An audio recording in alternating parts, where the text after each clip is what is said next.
Ça fait longtemps que j'avais envie de faire un stage sur le silence. L'opportunité vraiment est venue après la sortie de mon livre sur la fatigue mentale.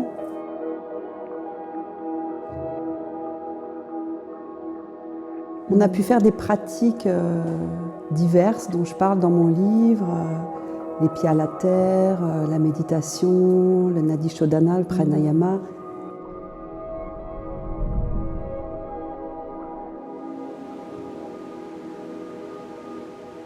Et du coup, le silence, c'est vraiment une expérience exploratoire qui nous apprend sur nous-mêmes et dont on a vraiment besoin dans nos sociétés où on est toujours hyper occupé.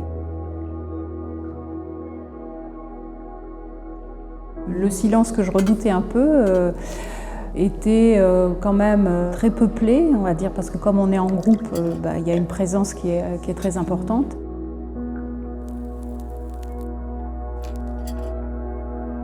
Ça s'est très bien passé, c'était très apaisant, très reposant. Et puis c'est vraiment un espace de retraite intérieure, de reconnexion avec soi. Et puis beaucoup aussi de reconnexion sensorielle avec son corps, avec la nature.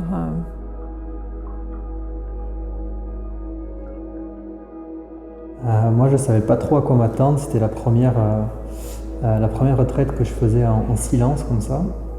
Et c'était plein de belles découvertes.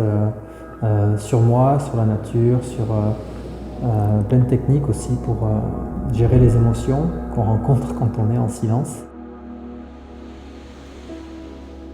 Pour revenir à l'intérieur de soi, pour revenir à la contemplation, au moment présent, ce qui est parasité finalement dans nos quotidiens trop dynamiques, réouvrir les yeux sur ce qui nous entoure.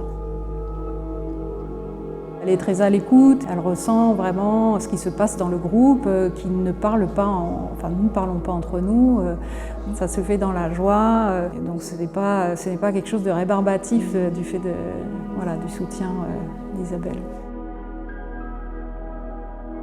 Pour moi, il y avait beaucoup de simplicité dans son accompagnement, beaucoup de fluidité, beaucoup d'humanité, beaucoup de chaleur aussi. Et Isabelle, elle a vraiment cette présence enveloppante où elle crée un espace où du coup on peut s'abandonner à vivre quelque chose de différent, de plus apaisé. Voilà, et ça passe par la qualité de sa présence. Le silence, c'est l'avenir.